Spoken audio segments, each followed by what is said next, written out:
নিত্য নতুন cartoon video দেখার জন্য আমাদের চ্যানেলটি সাবস্ক্রাইব করে পাশে থাকবে। বসুন, তারপর এই মাদুর আপনাকে শূন্যে ভাসিয়ে আপনার বাবার রাজ্যে নিয়ে যাবে, আর তার পাশেই থাকবো আমি।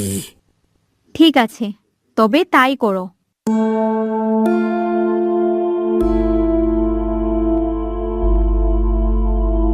মালকিন, আপনি কি কিছু দেখতে পাচ্ছেন? হ্যাঁ, আমি একই দেখছি। আমি এত রাতেও রাজ্য জুড়ে মানুষ শুধু হায় হায় করছে, রোগ ব্যাধিতে চিৎকার করছে। এমন রাজ্য তো এটি ছিল না। আর আমার বাবাকেও দেখছি বেশ চিন্তিত। মাফ করবেন মালকিন, আপনার বাবার অন্যায় শাসন দিন দিন বেড়ে যাওয়ায় আজ রাজ্যের এই অবস্থা। আজ আপনার বাবার খাদ্য আর ধনভাণ্ডার দুটি প্রায় শেষ হতে চলেছে। তাহলে এখন রাজ্যে কি হবে? আমার বাবা তো তবে রাজ্য হারাতে চলেছে। তুমি শীঘ্রই এটা সমাধান করো। জো হুকুম মালকিন। একই দেখছি, চোখের পলকে তো তুমি সব ভরিয়ে দিলে। এত তাড়াতাড়ি কিভাবে করলে তুমি? আপনার হুকুম পালনই আমার কর্তব্য মালকিন।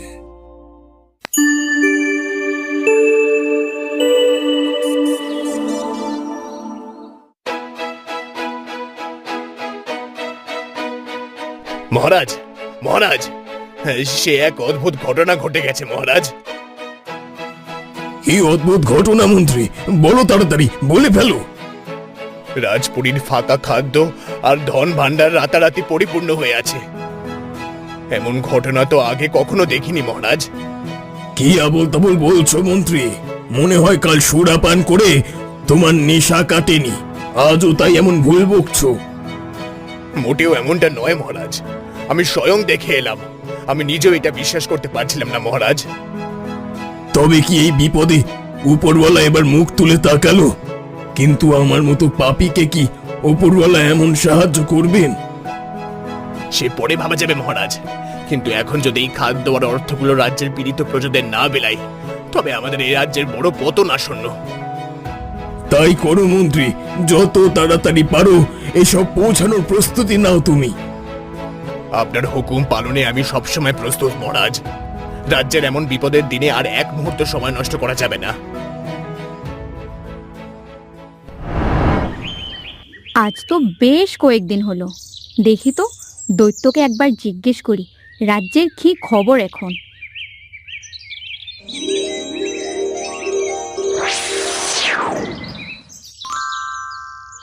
হঠাৎ আমায় স্মরণ করায় আমি ধন্য মালকিন। বলুন, কিভাবে আপনার সেবক আপনাকে সাহায্য করতে পারে? আজ তো বেশ কদিন হলো বাবার রাজ্যের খাদ্যের অভাব আর রোগব্যাধির আক্রমণের দুর্দশা দেখছিলাম। সে রাজ্যে এখনো কি সব তেমনই আছে, নাকি ঠিক হয়েছে তা একবার দেখতে ইচ্ছে করছে। আপনার আদেশ শিরোধার্য মালকিন। এই যে মাদুর।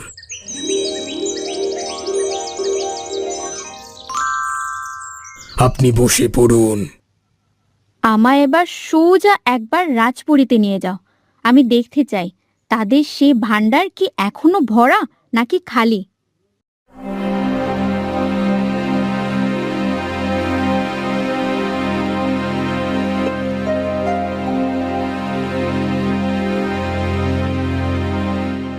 এই তো মালকিন, আমরা তো আপনার বাবার রাজপুরীর ওপরেই ভাসছি।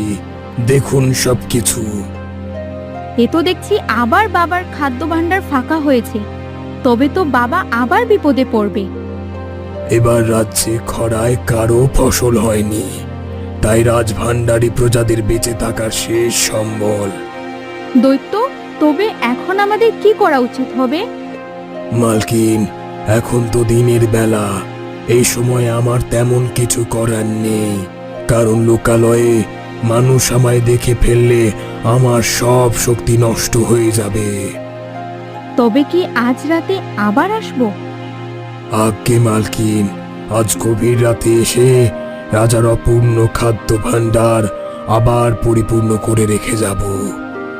এখন তবে আমরা বাড়ি ফিরি, আর অবশ্যই রাতে এসে রাজ্যের খাদ্য ভাণ্ডার ভরে রাখতে হবে। আপনি যেমনটা বলবেন মালকিন।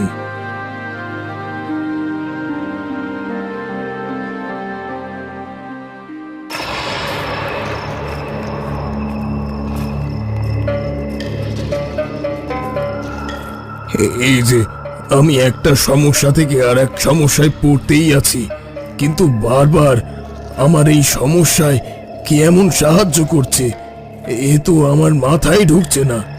খালি ধন আর খাদ্য ভাণ্ডার হঠাৎ পরিপূর্ণ হলো, কে এমন করছে এটা আমায় দেখতেই হবে।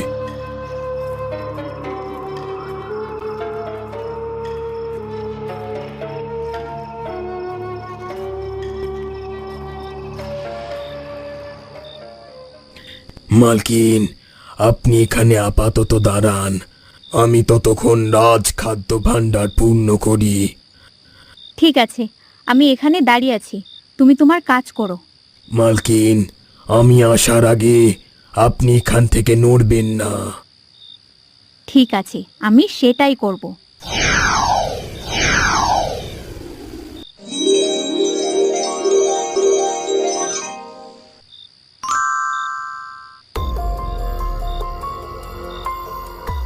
এ কি? আরে খাদ্য ভাণ্ডারে দেখছি এক এক করে বস্তা ঢুকছে, কিন্তু কিন্তু কে এসব করছে আমি তো কিছুই দেখতে পাচ্ছি না। আর পাশে ওটা ঘুমটা মাথায় কে দাঁড়িয়ে? এই কে তুমি? দেখি তোমার পরিচয় দাও আমায়। আমায় ছাড়ুন, আমি চলে যেতে চাই। কে কে কে কে তুমি? এ কি রাজকন্যা, তুমি এখানে? হ্যাঁ বাবা, আমি তোমার রাজকন্যা। কিন্তু এত রাতে তুমি এখানে কি করছিলে মা? বাবা, আমাদের বনবাসে পাঠিয়ে তো তুমি কোনো খবর নিতে না, কিন্তু তোমার মেয়ে ঠিকই তোমার খবর নিত। আর তাই তো জানতে পারি তুমি রাজ্য আর প্রজাদের সমস্যা নিয়ে বেশ বিপদে আছো। হ্যাঁ রে মা, আমি ভীষণ বিপদে পড়েছি। এমন ঘোর বিপদে আমি কখনো পড়িনি। চিন্তা নেই বাবা, তোমার এই রাজকন্যা থাকতে তোমার আর সমস্যায় পড়তে হবে না। আমি বড্ড অন্যায় করেছি রে মা। একটা পুত্র সন্তানের জন্য আমি অন্ধ হয়ে গিয়েছিলাম। এই জন্য তোকে আর রানীকে বনবাসে দি। আমায় ক্ষমা কর মা। ছি বাবা, নিজের মেয়ের কাছে কি কেউ ক্ষমা চায়? এমনটা বলো না বাবা। আমি এতদিন ক্ষমতার অহংকারে অন্ধ ছিলাম। আমি তোর মা আর তোর সঙ্গে বেশ অন্যায় করেছি। আমি তোর মা আর তোকে আবার ফিরিয়ে এনে সেই পাপ ঘোচাতে চাই। এমন কথা শুনলে তো মা ভীষণ খুশি হবে। আমরা তবে আবার রাজপুরীতে ফিরবো, তাই না? হ্যাঁ রাজকন্যা, তোরাই তো আমার সব। এই কে কোথায় আছিস? রাজপুরী ভালো করে সাজা। আগামীকাল আমার রানী আর রাজকন্যাকে মহা ধুমধামে বাড়িতে ফিরিয়ে আনবো। আর এই উপলক্ষে রাজ্যের সবার জন্য ভোজনের ব্যবস্থা করো।